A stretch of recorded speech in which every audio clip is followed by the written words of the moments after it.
Telugu Desam party జాతీయ ప్రధాన కార్యదర్శి శ్రీ నారా లోకేష్ గారికి జన్మదిన శుభాకాంక్షలు. భూమా అఖిలప్రియ, మాజీ మంత్రి ఆళ్లగడ్డ. ఇది పూర్తిగా పర్సనల్ విజిట్. ఇది చాలా సంవత్సరాల తర్వాత వైజాగ్ రావడం జరిగింది కాబట్టి మేమంతా ఒక కుటుంబ సభ్యులమి. ఎందుకంటే మేమంతా రాజశేఖర రెడ్డి మేమంతా ఒక బ్రదర్స్లో ఉండేవాళ్ళమి. అందువల్ల ఈ బంధం ఇప్పుడుది కాదు, ఇప్పటి నుంచి ఉంది. ఇప్పుడే కాదు, ఈరోజు ఆవిడ పీసిపేషన్ వచ్చింది, లేకపోయినా వచ్చి ఉండేది. విజయమ్మ గారు మాట్లాడుతుంటారు, వస్తూ ఉంటారు, ఇవన్నీ ఉన్నాయి. ఒక కుటుంబ సభ్యురాలుగా వచ్చింది, వచ్చి కలవడానికి వచ్చింది. మ్యారేజ్ ఉంది వచ్చే 2 నెలల్లో. ఆ మ్యారేజ్ కూడా పర్సనల్గా ఇన్వైట్ చేయాలన్నది కూడా వచ్చారు, అది ఇన్వైట్ చేశారు.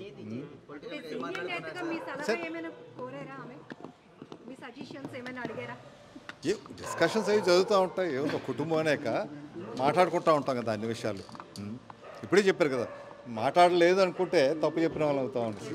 మాట్లాడారు. తను కాంగ్రెస్ పగ్గాలు చేపట్టిన సందర్భం చెప్పారు. ఆవిడ ఎటాగా ఏం చేస్తున్నారు ఏమిటో డీటెయిల్స్ చెప్పారు. నేను తీసుకున్న నిర్ణయాలు కూడా నేను మాట్లాడడం జరిగింది. అన్ని జనసేనలోకి వెళ్తున్నారు కదా సార్, ఇప్పుడు మీ ఆలోచన ఏమన్నా మారి నిర్ణయం మార్చుకునే అవకాశాలు ఏమైనా ఉన్నాయి? మళ్ళీ కాంగ్రెస్లోకి ఆ బంధాన్ని కొనసాగిస్తా అనుకుంటున్నారు. నేను కాంగ్రెస్ పార్టీలో జాయిన్ అయ్యే అవకాశాలు మాకు వ్యక్తిగత బంధం, మాది రాజకీయ బంధం కాదు. మాది రాజకీయ బంధం అంటే వేరే రకం ఉంటుంది. ఇది మాది ఒక కుటుంబం. మళ్ళీ మా ఇంటికి మా మేనకోళ్ళు వచ్చిందని అనుకుంటాం అట్టగా. ఎందుకంటే విజయమ్మ గారు మా అక్క అంటాం అట్టగా, తమ్ముడు అని సావిడ కూడా అట్టా ఉంటారు. అటువంటి బంధం మాది. ఫస్ట్ మేనకోళ్ళు వచ్చింది చాలా సంవత్సరాల తర్వాత అని వచ్చాం. నేనేం చెప్పలేదు. నేను స్పష్టంగా మొన్న మాట్లాడాను, చెప్పాను. ఎలా అనిపిస్తుంది షర్మిల గారు ఎన్నిక అవడం ఎలా అనిపిస్తుంది? చాలా సంతోషం. ఆవిడ అగైన్ బ్యాక్ హోమ్గా మళ్ళీ కాంగ్రెస్లోకి వెళ్ళడం అన్నది. ఎస్ సార్, మీరు చాలా నష్టపోయారు రాజకీయంగా కూడా చాలా వరకు. మళ్ళీ ఇప్పుడు మిమ్మల్ని పలకరించడం, మళ్ళీ మిమ్మల్ని ఆహ్వానిస్తున్నట్టుగా ఒక సంకేతాలు ఇవ్వడం ఎంతవరకు కరెక్ట్ అనుకుంటున్నారు? చెప్పాం కదా, ఇది రాజకీయ కోణంతో చూడద్దు. రాజకీయ కోణంగా చూడొద్దు. ఇది నేను 15 సంవత్సరాలు నష్టపోయాను, ఎందువల్ల నష్టపోయాను అన్నది అందరికీ తెలుసు. దాని గురించి నాకు రిగ్రెట్స్ కూడా లేవు.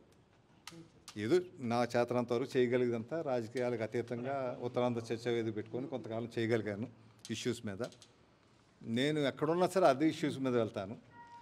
నేను జనసేన అధినేత పవన్ కళ్యాణ్ గారితో మాట్లాడినప్పుడు కూడా ఈ ఇష్యూస్ తప్పనిసరిగా చేయాలి. ఉత్తరాంధ్ర కానీ, స్టీల్ ప్లాంట్ కానీ, పోలవరం కానీ, రైల్వే జోన్ కానీ, వెనుకబడినటువంటి ప్రాంతాల అభివృద్ధి కానీ, ఇవన్నీ కూడా ఉత్తరాంధ్ర సుజల స్రవంతి, ఇవన్నీ మా ఎజెండాలో ఉన్నవి. అవన్నీ పూర్తి అవ్వాలి ఎక్కడికి పోయినా. అటువంటి కేటగారికల్ ఇష్యూరెన్స్ తీసుకొనే మేము ప్రకటన జరిగింది. నాకు కావాల్సినవి ఆ ఇష్యూస్ చేయాలి. బ్రేక్ తర్వాత ఒక్కసారిగా మీ స్టాండ్ ఏంటో పవన్ కళ్యాణ్ గారితో వెళ్ళడానికి కారణాలు కూడా మొన్న అభిమానుల సమావేశంలో చెప్పారు. అంటే కొంత అనాలిసిస్ తర్వాత మీరు తీసుకున్న డెసిషన్కి ప్రధాన కారణాలు ఏంటి? ఇవే అమ్మా, ఉత్తరాంధ్ర ఈ ఇష్యూస్ ఉండిపోయినట్టుగా ఈ 5 సంవత్సరాలు రిజాల్వ్ అవుతాయనేసి చాలా ఆశతున్నాం. ఎందుకంటే ఇవన్నీ కూడా స్వర్గీయ రాజశేఖర రెడ్డి గారు ఇనిషియేట్ చేసినట్టు ప్రాజెక్ట్స్.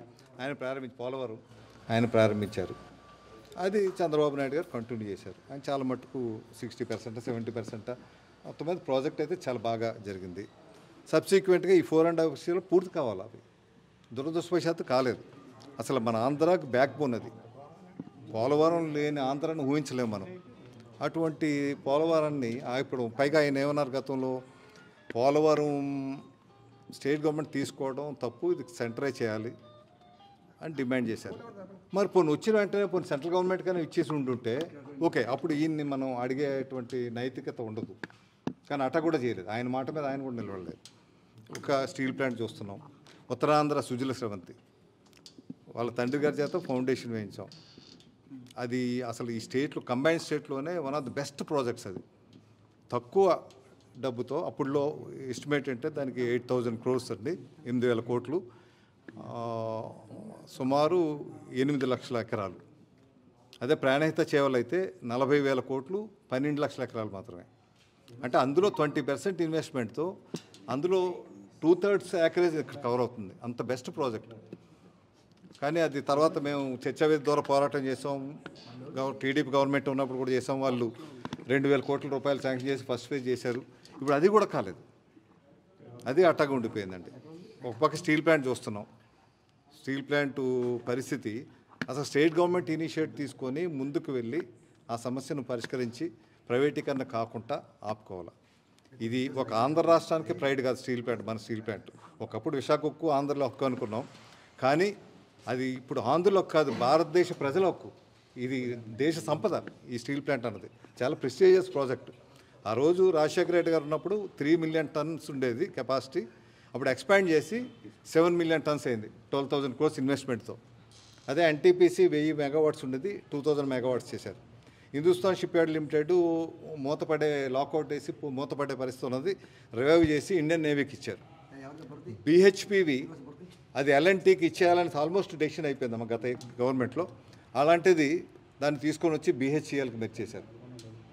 గంగవరం పోర్టు, ఇవన్నీ మేజర్ ఇనిషియేటివ్స్. ఇప్పుడు ఇవన్నీ రివర్స్ అవుతున్నాయి కదా. గంగవరం పోర్టు చూస్తే 10% వాటా రాష్ట్ర ప్రభుత్వం, 10-11 నాట్ షూర్ అవ్వదు, ఆ వాటా ఉంది రాష్ట్ర ప్రభుత్వానికి. 30 సంవత్సరాల తర్వాత మళ్ళీ రాష్ట్ర ప్రభుత్వానికి వచ్చేయాలి ప్లాంట్ అంతా, ఆ పోర్ట్ అంతా. అటువంటిది ఆ 10% వాటాను కూడా 600 కోట్ల రూపాయలకి ఇచ్చేశారు. అంటే రాష్ట్ర సంపదని ఎటాగా ఇచ్చేస్తుంటే చాలా అన్యాయం కదండి ఇది. ఒక పక్కేమో వాళ్ళ తండ్రి అడుగుజాడల్లో వెళ్తాననేసి పెట్టుకొని పార్టీని స్థాపించి ఈరోజు వాళ్ళ తండ్రి అడుగుజాడల్లో ఏ ఒక్క విషయం చేయట్లేదు. అవన్నీ ఎక్స్పాండ్ చేశారు, ఉన్నవన్నీ కాపాడుకుంటూ. సార్ మీరు కరుడు కట్టిన కాంగ్రెస్ వాదులు సార్ జనసేన టీడీపీ కలిసి వెళ్తున్నాయి, ఒప్పుకుంటారా సార్? ఎప్పుడైనా మళ్ళీ చంద్రబాబు నాయుడు సీఎం అభ్యర్థి అయినా ఇవన్నీ మీ అంతరాత్మ ఒప్పుకుంటుందంటారా ఇవన్నీ కలిసి వెళ్ళడానికి అంతా కూడా?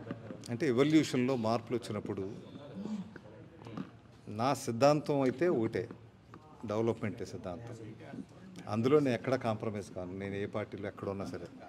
నేను అందుకే కదా మీకు ఏ దేంట్లోకి వెళ్ళలేకపోయినా.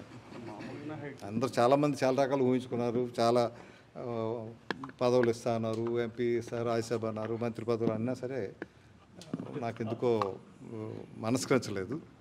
సరే ఐడియల్గానే కూర్చుంటాం తప్పితే రాజకీయాలకు వదిలిపెట్టి లేదనుకున్నా. బట్ ఓకే అయిందండి అట్లా. మేము అయితే ఇది నేషనల్ లెవెల్లో టేకప్ చేయాల్సింది, మన స్టీల్ ప్లాంట్ కాపాడుకోవాలండి, అది చాలా ఇంపార్టెంట్. సార్ రాజశేఖర్ రెడ్డి గారి బిడ్డని అడ్డుకుంటున్నారు అంటూ పదే షర్మిల గారు చెప్తా ఉంటారు. సో వైఎస్ఆర్ గారి పాలన పట్టిమని తీసుకువెళ్ళే వారసత్వాన్ని ఒక ఆడబిడ్డగా షర్మిల గారు టేకప్ చేయగలుగుతారు అంటారా?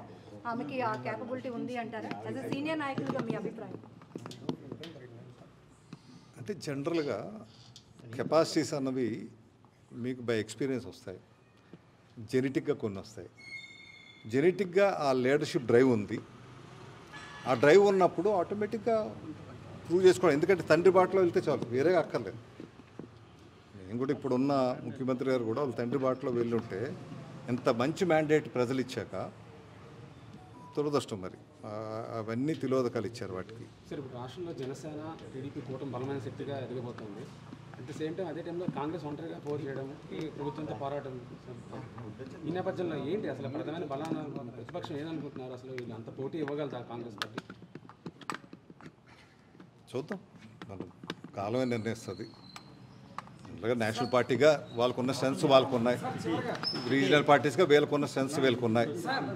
ఈరోజు టీడీపీ జనసేన కలిపి ఈ రాష్ట్ర ప్రభుత్వం మీద పోరాటం చేస్తేనే కానీ ఈ రాష్ట్ర ప్రభుత్వాన్ని అధికారం నుంచి దించలేమనేటువంటిది జగమెరిగిన సత్యం. అది ఇద్దరు కలిశాక డెఫినెట్గా ప్రజల్లో కూడా వీళ్ళు వస్తారనేటువంటి అభిప్రాయం ప్రజలు వచ్చింది ఆల్రెడీ. ఇప్పటికే ఆల్రెడీ ఇంకా ఎలక్షన్ టైం ఉన్నప్పటికీ ఈ కాంబినేషన్ వస్తుంది అన్నది వచ్చింది. సార్ చివరిగా టీడీపీ జనసేన కలిసి ఉన్నాయి, కాంగ్రెస్ కూడా కలిస్తే ఎలా ఉండబోతుంది అంటే సీనియర్ నాయకులుగా ఏం చెప్తారు? కలిస్తే మీకు ఇష్టమేనా? ఇలాంటి వాళ్ళు సపోర్ట్ చేసి ఇంకా బలంగా ప్రతిపక్షాన్ని ఏర్పాటు చేసే ప్రక్రియ లాంటిది ఏదైనా ఉంటుందంటారా?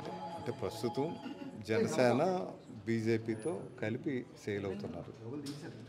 మరి టీడీపీతో కలిశాక ఎన్నికల ఎలియన్స్లో ఏ నిర్ణయం తీసుకుంటారో ఏమిటో ఇంకా తెలియదు. ఆ నిర్ణయాన్ని బట్టి ఆ కాంబినేషన్స్ ఏ రకంగా మారుతాయో ఎన్నికల ముందు చూద్దాం. మరిన్ని వీడియోస్ కోసం ఛానల్ ని సబ్స్క్రైబ్ చేయండి, లేటెస్ట్ అప్డేట్స్ కోసం వాట్సాప్ ఛానల్ ని ఫాలో చేయండి అండ్ లింక్ డిస్క్రిప్షన్ లో ఉంది.